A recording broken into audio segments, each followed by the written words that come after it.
professor, psiquiatra, psicólogo, sociólogo, Emílio Mira e Lopes, afirma que hoje temos o pensamento da quarta fase da evolução humana, mas somente porque desenvolvemos a emoção. Mas que neste ínterim, a força, o poder, o individualismo tomaram conta da criatura humana. E a função de ordem sexual, que tinha como finalidade a perpetuação da espécie, passou do caráter biológico para o exibicionismo sexual. Mais tarde, passou para o ceticismo e, em nossos dias, está para o erotismo. Este está em nossa cabeça, em nossos olhos, em nossos trajes, em nossos comportamentos. Freud afirma, afirmava que o ser humano é um animal levemente envernizado de cultura e civilização. Hoje, de um modo geral, amparados pelo ceticismo, agimos e reagimos conforme aquele ser que Freud tão bem definiu, ou seja, não atingimos o estágio da sensibilidade e da emoção. Assim, ao longo dos séculos, fomos aprimorando a sensação do prazer, do sexo, do sexual, para buscar uma existência de felicidade prazerosa, mas ao mesmo tempo uma existência de cansaço, de angústia, de ansiedade, de conflitos humanos à busca daquele prazer. Vivemos hoje em uma sociedade que destrói nossas metas, numa realidade com a aparência de bondade, de generosidade, mas que destrói todo o nossa visão de futuro. Porém, se nos dedicarmos a esta violência, nos entregamos ao instinto da dominação da força. Hoje, que dominamos uma tecnologia chamada de ponta, que ainda não encontramos a felicidade devido à forma de pensar do ter e não do ser, perdemos o sentido da vida, da imortalidade da alma, toda vez quando nos entregamos ao ter ao invés do ser. Olhar para dentro de nós é o que precisamos fazer. Somos uma sociedade rica em conforto. Para alguns, essa riqueza é abundante, mas totalmente vazios, de um modo geral, em toda a nossa sociedade, de ideais. Claro que existem belíssimas exceções, mas no conjunto, no todo, o individualismo, que está ao lado do ceticismo, são cultuados por muitos, pela maioria de hoje. Ah, no capítulo 7 do Evangelho segundo o Espiritismo, bem-aventurados os pobres de espírito, nas Instruções dos Espíritos, item 11, o orgulho e a humildade, nos faz um questionamento. Quando diz: ó ricos, enquanto dormes sob tetos dourados, ao abrigo do frio, ignoras que jazem sobre a palha milhares de irmãos teus, que valem tanto quanto tu. Não é teu igual o infeliz que passa fome? Coragem para seguir o caminho do bem é o de que necessitamos, neste mundo tão moderno, mas também tão emocionalmente atrasado. Precisamos dessa coragem que está alicerçada, inclusive, no Evangelho segundo o Espiritismo, capítulo 10. Bem-aventurados os que são misericordiosos, no item 4, que diz: perdoai para que Deus os perdoe. Lá diz: em toda contenda, aquele que se mostra mais conciliador, que demonstra mais desinteresse, caridade, e verdadeira grandeza de alma granjeará sempre a simpatia das pessoas imparciais. O individualismo cede lugar à visão do interior, da nossa vida interior, principalmente ao saber que a morte não existe, que a morte não destrói a vida. Quando vivemos, tomamos consciência, principalmente através da doutrina espírita, que vivemos concomitantemente a vida espiritual e a vida material. Nós já estamos vivendo a vida espiritual, nesse instante, que dá vida a esse corpo físico, que nos faz ter movimentos, que nos faz ter pensamentos, que nos permite ter a oportunidade de experimentar a vida reencarnada. Mas a vida espiritual já está existindo, aqui e agora, nesse instante, em todos nós.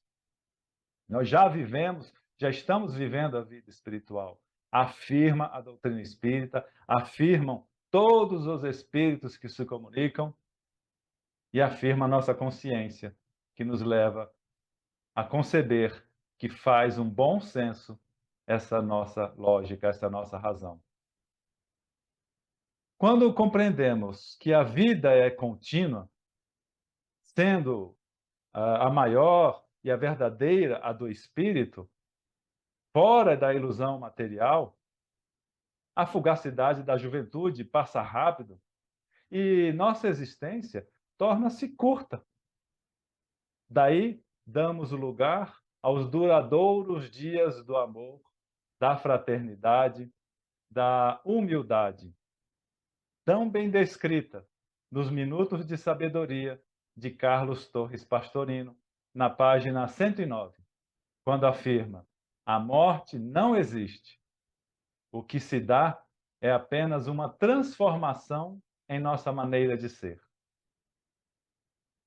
Compreendemos que aqueles que nos deixaram momentaneamente vivem, cantam, nos enchem de ternura e nos dizem valer a pena existir, viver a vida, a função biológica sexual da vida, desde que o amor esteja sempre à frente de tudo.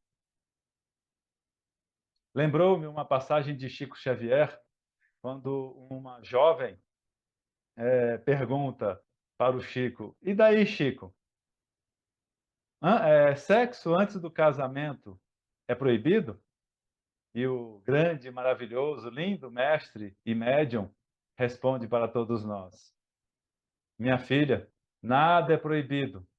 No entanto, sem amor, nada vale a pena, nem o sexo, nem o casamento.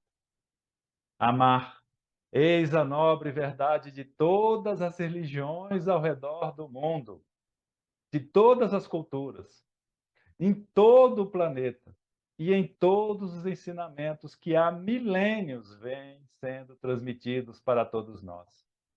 As lições que nosso irmão maravilhoso, mestre guia Nazareno, veio nos exemplificar, veio nos ensinar a pôr em prática em nosso dia a dia e que precisamos também aplicar em nossas vidas.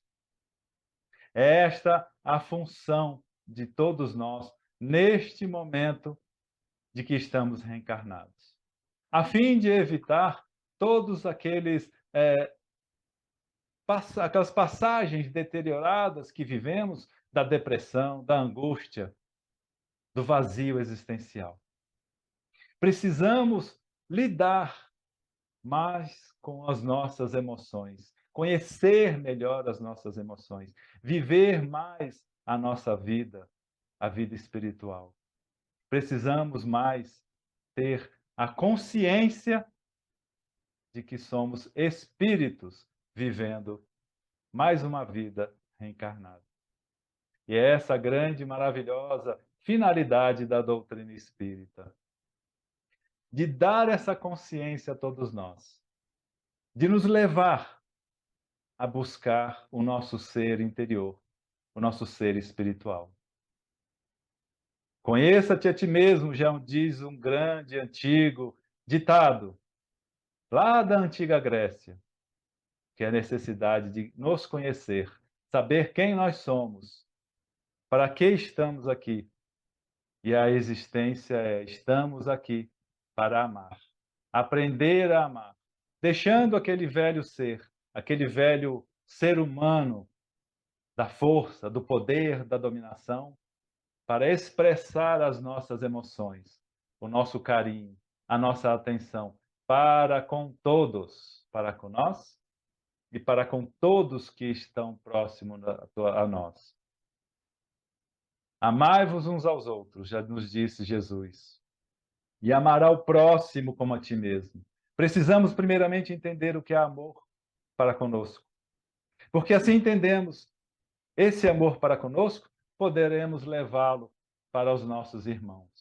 Porque das mesmas necessidades que tenho, que todos nós temos, os outros nossos irmãos também têm. A saúde, a nossa saúde emocional está em viver a vida material reencarnada, os seus altos e baixos, os seus momentos de alegria e felicidade, de angústia e tristeza, mas também de viver as expressões carnais e as expressões espirituais, sempre tendo em mente a lição do amor. Faz parte desta vida. Este é um processo natural. Faz parte da nossa saúde mental, que tanto precisamos buscar e equilibrar hoje em dia. E a gratidão é a ferramenta necessária para que tenhamos e mantenhamos esse equilíbrio tão necessário para as nossas vidas. A vida é um processo de altos e baixos emocionais. Para todos nós, faz parte da vida. Mas isso é ter uma vida saudável. Saber lidar em toda e qualquer situação com a essência, buscando sempre a essência do amor que já existe em nós. Que Deus, quando nos criou, já nos ensinou a amar e que precisamos resgatar em nossas vidas. Que possamos ter essa força de vontade, esse ímpeto de amar, amar, amar, como sempre em todas as culturas da nossa humanidade terrena, vem nos ensinando há milênios. E que precisamos, agora, pôr em prática em nossas vidas. Façamos essa reflexão da necessidade de amar, de querer bem ao próximo, de respeitar ao próximo, de tudo o que quereríamos para nós, levar ao próximo. Aí sim, teremos a nossa saúde mental, saúde espiritual e saúde emocional. Muito obrigado a todos. E que tenhamos sempre grandes e maravilhosos momentos de existência, tanto espiritual quanto material, concomitantemente. Que assim seja.